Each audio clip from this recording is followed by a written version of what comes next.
తర్వాత కుమారస్వామి అని మరొక పేరు, కార్తికేయుడు అని మరొక పేరు ఈ స్వామి వారికి వచ్చింది. లోకంలో జాతక కుండలిలో కాలసర్ప దోషాలు కానీ లేదా ఇతరమైనటువంటి వారే సుబ్రహ్మణ్య స్వామి ఎంత అందంగా ఉన్నాడో చూడండి. కోల ముక్కు, చక్కగా చక్కటి పెదవుల వంక, దాని తర్వాత అభయహస్తము, చేతులలో ఆయుధాలను ధరించి కిరీటధారి అయి ఆ పరమేశ్వరుడు కుమారస్వామి రూపంలో పరమేశ్వరుడు యొక్క శక్తి ద్వారా ఆయన జన్మించడం జరుగుతుంది. పార్వతీదేవి మానసపుత్రుడిగా కుమారస్వామి జన్మించడం జరుగుతుంది. తర్వాత తారకాసుర సంహారం జరుగుతుంది. తారకాసుర సంహారము, రాక్షస సంహారం ఎప్పుడైతే జరిగిందో అప్పుడు దేవతలందరూ కూడా సంతోషపడ్డారు. చక్కగా తమ పరిపాలన సజావుగా కొనసాగేటట్టుగా వాళ్ళు ఏర్పాటు చేసుకున్నారు. ఆ రకంగా అది లైవ్ లో వెళ్తున్నారు, అందరూ ప్రపంచం అందరూ చూస్తున్నారు. మీరు మాట్లాడిన తర్వాత గోక్కున్న తర్వాత ముక్కులలో వేళ్లు పెట్టుకున్న అవన్నీ కూడా అటు పోతాయి, మొత్తం ప్రపంచం అందరూ చూస్తారు. ఇంత గలీజ్ వాళ్ళ ఇక్కడ గుమాస్తా కాలనీలో ఉన్న వాళ్ళని అనుకుంటారు. క్రమశిక్షణతో ఉండి కార్యక్రమాన్ని అంతా చూడండి, భక్తిగా ఇటువైపు చూడండి, చూసి తరించి ఆనందాలను పొందండి. అందరూ మంచిగా నవ్వుకుంటూ ఈ కార్యక్రమాలను అందరూ కూడా చూడాలని మీకు అందరికీ సూచన. ఈ రోజు సుబ్రహ్మణ్య స్వామి పుట్టిన పండుగ రోజును మేమంతా అత్యంత వైభవోపేతంగా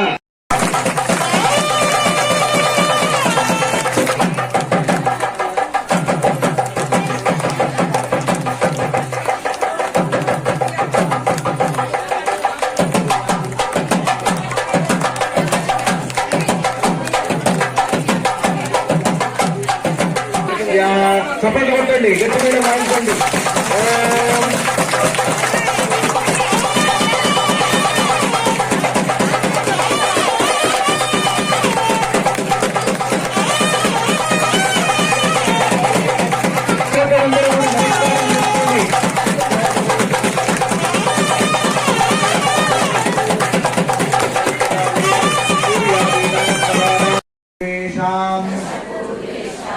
దశాపరేషాం మత్వంశ్యానాం మాతృవంశ్యానాం సర్వేషాం నరకాత్ ఉత్తీర్య శాశ్వత బ్రహ్మలోకే నిత్య నివాస ఫలసిద్ధ్యర్థం యథాశక్తి వల్లీ సమేత భవ్య కళ్యాణ మహోత్సవ శుభకర్మణి అనంతాయ నమః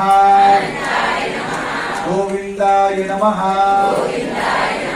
అచ్యుత అనంత గోవిందాయ నమః. అందరూ తమ తమ గోత్రములను ఉచ్చారణ చేయండి. మీ ఇంటి పేర్లను చెప్పండి. చెప్పిన తర్వాత ఎవరికైతే సంతానం కావాలో వాళ్ళిద్దరు దంపతుల పేర్లు చెప్పండి. దాని తర్వాత పెళ్లి కావలసిన యువతి పేరు, యువకుడి పేరు చెప్పుకొని వాళ్ళ జన్మ నక్షత్రం అంటే పుట్టిన సమయంలో ఉండే నక్షత్రము లేదా రాశి లేదా జన్మ నామము లేదా నామ నక్షత్రము లేదా నామ అమ్మవారికి కనక సంపన్న కనక ఇక్కడ అమ్మవారు దేవసేన మాట చక్కగా ముక్కు పడకలు పెట్టుకొని ఎంత అందంగా తీర్చిదిద్దబడ్డారో చూడండి. వాళ్ళ ముక్కులు కూడా ఎంత చక్కగా కోలగా చాలా బాగా చక్కగా చెక్కినారు ఈ విగ్రహాలు, మూర్తులు. అటువంటి మూర్తులు గర్భగుడిలో వెళ్తున్నాయి. స్వామివారు కూడా చాలా ముద్దుగా నవ్వుకుంటూ ఎంత అందంగా ఉన్నాడో చూడండి. ఇప్పుడు అమ్మాయిల గురించి మనం చెప్పుదాం. అందరు చెప్పండి. మూర్తులు పార్శ్వి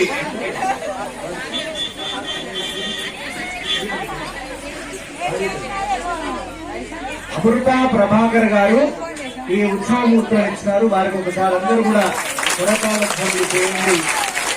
ఈరోజు ఒక మాట చెప్పేది కాదు,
ఎన్నో మండలాలు ఉన్నాయి కదా, ఇంత పట్టణంలో ఇంత మందిలో అసలు కళ్యాణం జరిగేటువంటి ఒక గుడి ఉన్నది అంటే అది కామారెడ్డిలో గుమాస్తా కాలనీ ఈ స్కంద క్షేత్రమే. ఎన్నో గుడులలో కుమారస్వామి సుబ్రహ్మణ్య స్వామి లేడా ఉన్నారు, కానీ ఏ గుడిలో కూడా కళ్యాణ మహోత్సవం జరగట్లేదు. మన గుడిలోనే జరుగుతున్నది. స్పెషల్ గా మన గుడిలో జరుగుతున్నది అంటే ఎంత మంది రావాలి ఇక్కడికి. దాదాపు సౌభాగ్యం ఆరోగ్యం జయం హి ద్విషోజహి మాంగళ్య తంతునా అనేన జగద్రక్షణ హేతునా కంఠే బధ్నామి సుభగే త్వం జీవా శరదాం శతం జగద్రక్షణ హేతునా కంఠే బధ్నామి సుభగే త్వం జీవా శరదాం. గొప్పవారు అని చెప్తున్నాను. ఇంకొక సంఘటన కూడా జరిగింది. కామారెడ్డి సంకష్టహరణ మహాగణపతి గుడిలో కూడా కుమారస్వామి ఉన్నాడు. గణపతి ఒక పక్కన, ఒక దగ్గర కుమారస్వామి సుబ్రహ్మణ్య స్వామి. అయితే ఒక అమ్మాయికి పెళ్లి కావాల్సి ఉంటే ఆ అమ్మాయికి ఒక లేదు కదా, కుక్కి సుబ్రహ్మణ్య స్వామి దగ్గరికి వెళ్ళి మంచిగా అక్కడ చేసే ఆ పూజ, నాగ పూజ, సర్ప పూజ అవన్నీ కూడా చేసుకోమని చెప్పినాను. గురువు గారు నాకు 8-9 ఏళ్ళైంది పెళ్ళై, నాకేం సంతానం అవుతుంది, ఇంకా నేను ఆశలు వదులుకున్నా అని అన్నాడు. షష్ఠి తిథి తర్వాత అన్ని నక్షత్రం అంతా యోగ్యమైన నక్షత్రం అన్ని కలిసిన రోజు మనం పెళ్లి చేస్తున్నామే. పెళ్లి చేయడం వలన ఇదే సంవత్సరం, వచ్చే సంవత్సరం వరకల్లా దేవతలు గర్భగృహంలోకి ప్రవేశమవుతారు. ఈ 3 దేవతలు. దాని తర్వాత ఎవరెవరైతే ఇక్కడ పెళ్లిళ్ల కొరకు కూర్చున్నారో, సంతాన కొరకు కూర్చున్నారో వాళ్ళందరూ కూడా వచ్చే సంవత్సరం ఇదే వేదిక మీద బ్రహ్మాండంగా వాళ్ళు దంపతులతో ముఖ్యంగా సంతానం లేని వాళ్ళ సంతానంతో కూర్చొని తప్పకుండా ఆ గర్భగుడిలో ఉండే మళ్ళీ దేవసేన సమేత సుబ్రహ్మణ్య స్వామిని మొక్కులు తీర్చుకునే అవకాశం అందరికీ లభించడం నిజంగా ఇది పరమ పావనమైనటువంటి ఒక పవిత్రమైన స్థలము. మీరందరూ కూడా ఈ స్కందక్షేత్రం యొక్క వైశిష్ట్యాన్ని గురించి కామారెడ్డే కాదు, మా తెలంగాణ రాష్ట్రమే కాదు, యావత్ విశ్వ ప్రపంచం అంతా కూడా మన ఈ గుమాస్తా కాలనీలో ఉండే స్కందక్షేత్రం యొక్క వైభవాలను 10 మందికి చాటండి. మీరందరూ కూడా ఇక్కడ తర్వాత కళ్యాణం అంతా అయిన తర్వాత మీరందరూ ఎగబడి ఫోటోలు తీసుకొని, వీడియోలు తీసుకొని మా ఊరి మా కామారెడ్డి గుమాస్తా కాలనీలో ఈ కళ్యాణ మహోత్సవం జరిగింది.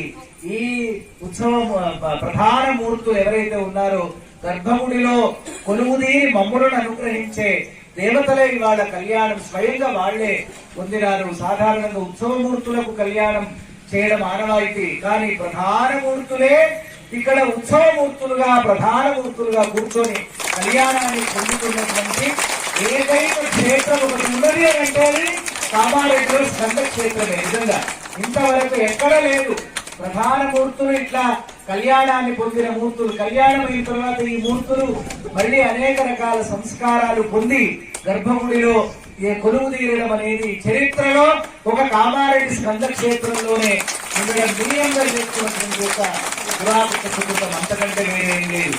కేవలం 1.5-2